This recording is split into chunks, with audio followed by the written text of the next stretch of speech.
సంపూర్ణ రామాయణం. శ్రీమద్ రామాయణము బాలకాండ మొదటి సర్గ. వాల్మీకి మహర్షి దేవర్షి నారదుడిని ఇలా అడిగాడు.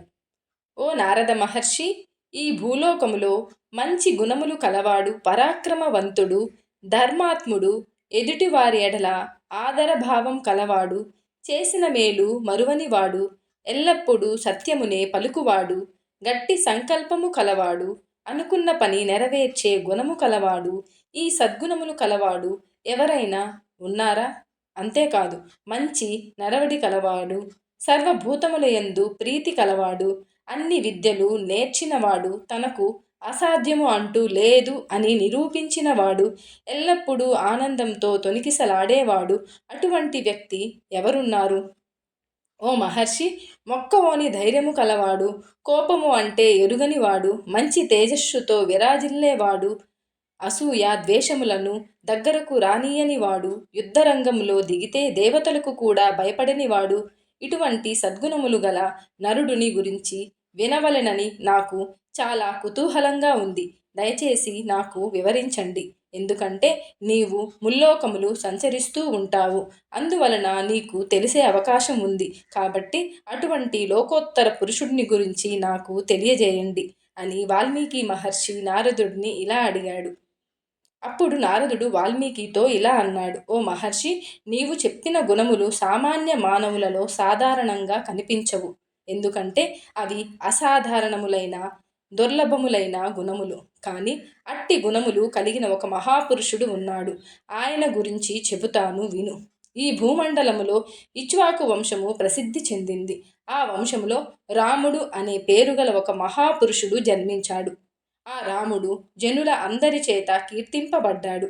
ఆ రాముడు స్థిరమైన బుద్ధి కలవాడు, మహావీరుడు, మంచి ప్రకాశము కలవాడు, అసాధారణమైన ధైర్యము కలవాడు. అంతేకాదు, ఆ రాముడు బుద్ధిమంతుడు, నీతిమంతుడు, సకల శాస్త్ర పారంగతుడు, శ్రీమంతుడు. రాముడు శత్రు భయంకరుడు, ఆజానుబాహుడు, స్ఫురద్రూపి, అందగాడు, విశాలమైన వక్షస్థలము కలవాడు. రాముని ధనస్సు చాలా గొప్పది, శత్రువులను నాశనం చేస్తుంది. రాముడు అంత పొట్టి కాదు అని చెప్పి మరీ పొడవు కాదు. రామునికి అన్ని అవయములు సమపాళ్లల్లో ఉన్నాయి. సకల శుభ లక్షణ సమన్వితుడు రాముడు. రాముడు సకల ధర్మములు తెలిసినవాడు, సత్యమునే పలికెడువాడు, ఎల్లప్పుడూ ప్రజల హితమును కోరేవాడు, మంచి యశస్వి, జ్ఞాన సంపన్నుడు, ఎల్లప్పుడూ శుచిగా ఉంటాడు, శరణు కోరిన వారిని రక్షించేవాడు. ఆ రాముడు ప్రజాపతితో సమానమైనవాడు, దుష్ట శిక్షణ శిష్ట రక్షణ పట్ల ఆసక్తి కలవాడు, ధర్మాన్ని ఎల్లప్పుడూ పరిరక్షించేవాడు. రాముడు తనను తాను రక్షించుకుంటూ తన వారిని కూడా రక్షించేవాడు. రాముడు వేదములు వేదాంగములు చదివినవాడు, ధనుర్వేదములో దిట్ట. రాముడు సకల శాస్త్రముల అర్థములను తెలిసినవాడు, మంచి జ్ఞాపక శక్తి కలవాడు, మంచి ప్రతిభావంతుడు, సర్వలోకప్రియుడు, సాధుజనులయందు దీనులయందు దయగలవాడు. నదులన్నీ సముద్రము చేరినట్లే సత్పురుషులందరూ రాముని వద్దకు చేరుతారు. రాముడు అందరినీ సమానంగా ఆదరిస్తాడు. రాముడు సముద్రము వలె గంభీరంగా ఉంటాడు, హిమాచలము వలె ధైర్యంగా నిలబడతాడు. ఇటువంటి సకల సద్గుణ సంపన్నుడు కౌశల్యకు పుత్రుడిగా జన్మించాడు. ఆ రాముడు పరాక్రమములో విష్ణువుతో సమానుడు. చంద్రుడిని చూస్తే ఎంత ఆనందకరంగా ఉంటుందో రాముని చూస్తే కూడా అంతే ఆనందం కలుగుతుంది. కానీ రాముడు కోపం వస్తే ప్రళయాగ్ని స్వరూపుడు. ఇంకా రాముడు ఓర్పులో భూదేవిని, దానములో కుబేరుని, సత్యము పలుకుటలో ధర్మ దేవతను మించినవాడు. అటువంటి రాముడికి తండ్రి దశరథుడు. దశరథుడు సకల గుణాభిరాముడైన రామునికి యవరాజ్య పట్టాభిషేకం చేయాలని సంకల్పించాడు. ఇది దశరథుని భార్య అయిన కైకకు నచ్చలేదు. ఆ సమయంలో ఆమె దశరథుని తనకు పూర్వము ఇస్తానన్న 2 వరములు ఇమ్మని కోరింది. ఆ 2 వరములలో ఒకటి రాముడిని రాజ్యము నుండి వెళ్ళగొట్టడం, రెండవది తన కుమారుడైన భరతునికి పట్టాభిషేకం జరిపించడం. మాట తప్పలేని దశరథుడు రాముని వనవాసమునకు వెళ్ళమని చెప్పాడు. తల్లిదండ్రుల మాటలను శిరస వహించి రాముడు రాజ్యము విడిచిపెట్టి అరణ్యములకు వెళ్ళాడు. రాముని తమ్ముడు లక్ష్మణుడు అన్న రాముని విడిచి క్షణం కూడా ఉండలేడు. అందుకని లక్ష్మణుడు కూడా రాముని వెంట అరణ్యములకు వెళ్ళాడు. రాముని భార్య సీత రామునికి ప్రాణ సమానురాలు. ఆమె జనక మహారాజు కుమార్తె. సర్వలక్షణ సంపన్న నారీ లోకములో ఉత్తమురాలు. చంద్రుని అనుసరించి రోహిణి ఉన్నట్లుగా రాముని విడిచి ఉండలేక సీత కూడా రాముని వెంట అడవులకు వెళ్ళింది. రాముడు లక్ష్మణుడు సీత అడవులకు వెళుతుంటే అయోధ్య ప్రజలు రామునితో పాటు గంగానది దాకా వచ్చారు. తరువాత రాముని ఆదేశము మేరకు అయోధ్యకు మరలిపోయారు. రాముడు సీత లక్ష్మణుడు ఆ రాత్రికి శృంగిబేరపురములో ఉన్న గుహుడు అనే నిషాధుడిని కలుసుకున్నారు. తరువాత రాముడు తన సారథిని రథమును వెనక్కు తీసుకుని వెళ్ళమని పంపివేశాడు. మరునాడు వారు గంగానదిని దాటారు. ఒక వనము నుండి మరొక వనమునకు పోతూ భరద్వాజ మహర్షి ఆదేశము మేరకు చిత్రకూటము అను ప్రదేశమునకు చేరుకున్నారు. అక్కడ ఒక పర్ణశాలను నిర్మించుకున్నారు. అక్కడ ఏ చీకు చింత లేకుండా హాయిగా నివసిస్తున్నారు. ఇక్కడ అయోధ్యలో ఉన్న దశరథుడు పుత్ర వియోగము తట్టుకోలేక స్వర్గస్థుడయ్యాడు. దశరథుని మరణం తరువాత భరతుని రాజ్యాభిషిక్తుని కమ్మని వశిష్ఠుడు మొదలగు వారు కోరారు. కానీ భరతుడు ఒప్పుకొనలేదు. రాముని ఆజ్ఞ కొరకు భరతుడు రాముడు ఉన్న చోటికి వెళ్ళాడు. రామునికి తండ్రి మరణ వార్త తెలిపి తిరిగి అయోధ్యకు వచ్చి రాజ్యము స్వీకరించమని కోరాడు. ధర్మాత్ముడైన రాముడు తండ్రి ఆజ్ఞ పాలించడం తన ధర్మమని రాజ్యపాలనకు ఒప్పుకొనలేదు. రాముడు తన పాదుకలను భరతునికి ఇచ్చాడు. తనకు బదులుగా సింహాసనము మీద వాటిని ఉంచమన్నాడు. తగు మాటలు చెప్పి భరతుని వెనక్కు పంపివేశాడు. భరతుడు రామ పాదుకలను భక్తితో స్వీకరించి అయోధ్య వెలుపల ఉన్న నందిగ్రామమునకు వెళ్ళాడు. అక్కడ రాముని పాదుకలను ఉంచాడు. రాముని ఆగమనము కోరుకుంటూ అక్కడి నుండి రాజ్యపాలన సాగించాడు. తరువాత రాముడు దండకారణ్యము ప్రవేశించాడు. అక్కడ నివసిస్తున్న విరాధుడు అనే రాక్షసుని చంపాడు. శరభంగ మహర్షిని, సుతీక్ష మహర్షిని, అగస్త్య మహర్షిని ఆయన భ్రాతను సందర్శించాడు. ఆ ప్రకారంగా అరణ్యములో నివసించుచున్న రాముని అక్కడ ఉన్న మునులు చూడడానికి వచ్చారు. తమకు రాక్షస బాధ ఎక్కువగా ఉన్నదని ఆ రాక్షసులను సంహరించి తమకు రక్షణ కల్పించమని రాముని కోరారు. తాను రాక్షస సంహారం చేస్తాను అని రాముడు ఆ ఋషులకు మాట ఇచ్చాడు. ఆ దండకారణ్యములో రావణుని సేనలు ఉన్నాయి. రావణుని చెల్లెలు పేరు శూర్పణఖ. ఆమె కామరూపి. ఆమె రాముని కామించింది. రాముడు ఆమె ముక్కు చెవులు కోసి విరూపిగా చేశాడు. శూర్పణఖ వెళ్ళి రావణుని సైన్యాధిపతులైన కర, దూషణ, త్రిశురులకు తనకు జరిగిన అవమానము గురించి చెప్పింది. వారందరూ రాముని మీదకి యుద్ధానికి వచ్చారు.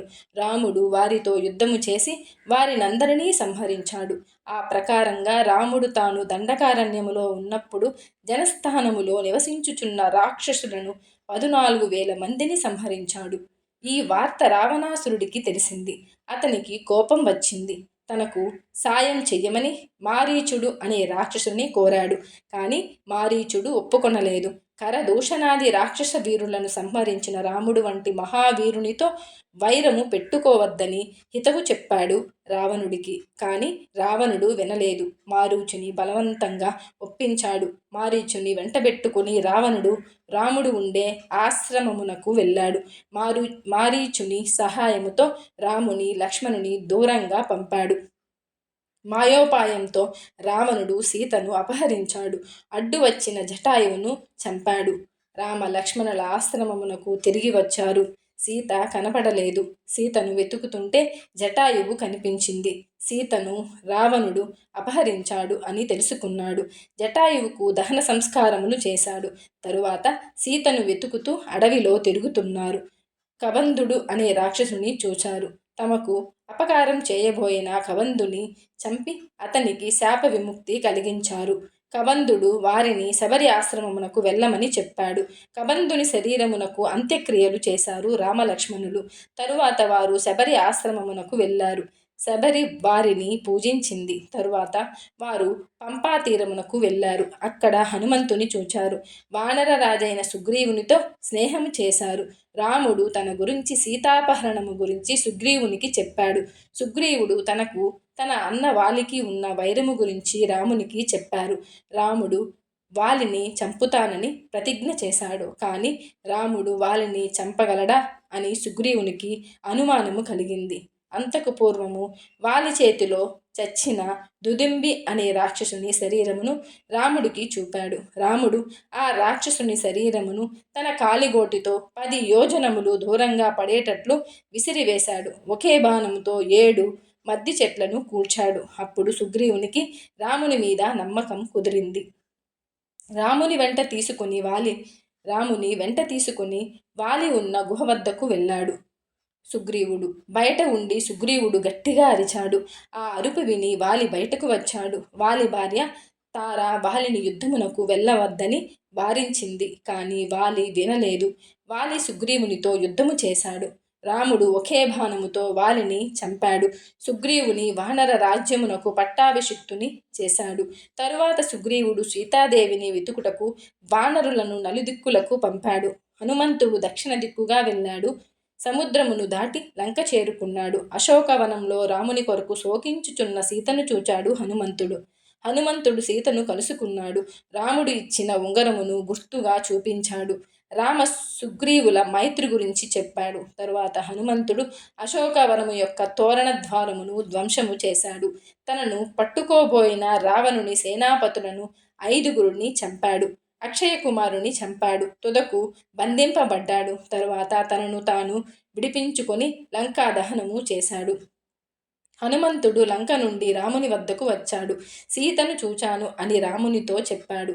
తరువాత వానర సేనలతో సముద్ర తీరము చేరుకున్నారు. రాముడు సుగ్రీవుడు తనకు దారి ఇవ్వని సముద్రుని తన రామబాణముతో అల్లకల్లోలము చేశాడు. సముద్రుని మాట ప్రకారము రాముడు నీలునితో వారధి కట్టించాడు. ఆ సేతువు మీద లంకకు చేరుకున్నాడు. ఆ రావణునితో యుద్ధము చేసి రావణుని సంహరించాడు. కానీ అన్ని రోజులు పరాయి వాడి వద్ద ఉన్న సీతను పరిగ్రహించడానికి సందేహపడ్డాడు. ఆ మాటలు భరించలేక సీత అగ్ని ప్రవేశం చేసింది. అగ్నిదేవుడు వచ్చి సీత కల్మషము లేనిది అని చెప్పాడు. అప్పుడు రాముడు సీతను స్వీకరించాడు. రావణ సంహారము చేసిన రాముని సమస్త దేవతలు, ఋషులు ఎంతగానో శ్లాఘించారు. రాముడు విభీషణుని లంకా రాజ్యమునకు రాజును చేశాడు. రాముని చూడడానికి వచ్చిన దేవతలు వరాలు ఇచ్చారు. ఆ వరాల ప్రభావముతో యుద్ధములో చనిపోయిన వానరులందరూ బతికారు. అందరూ పుష్పక విమానము ఎక్కి అయోధ్యకు వెళ్ళారు. రాముడు ముందు భరద్వాజ ఆశ్రమమునకు వెళ్ళాడు. హనుమంతుని నందిగ్రామములో ఉన్న భరతుని వద్దకు పంపాడు. తరువాత రాముడు నందిగ్రామమునకు వెళ్ళాడు. తన సోదరులను కలుసుకున్నాడు. ముని వేషములను వదిలి క్షత్రియోచితములైన దుస్తులు ధరించాడు రాముడు, సీత, లక్ష్మణుడు. రాముడు అయోధ్యకు పట్టాభిషిక్తుడయ్యాడు. రామ పట్టాభిషేకమునకు లోకములు అన్నీ సంతోషించాయి.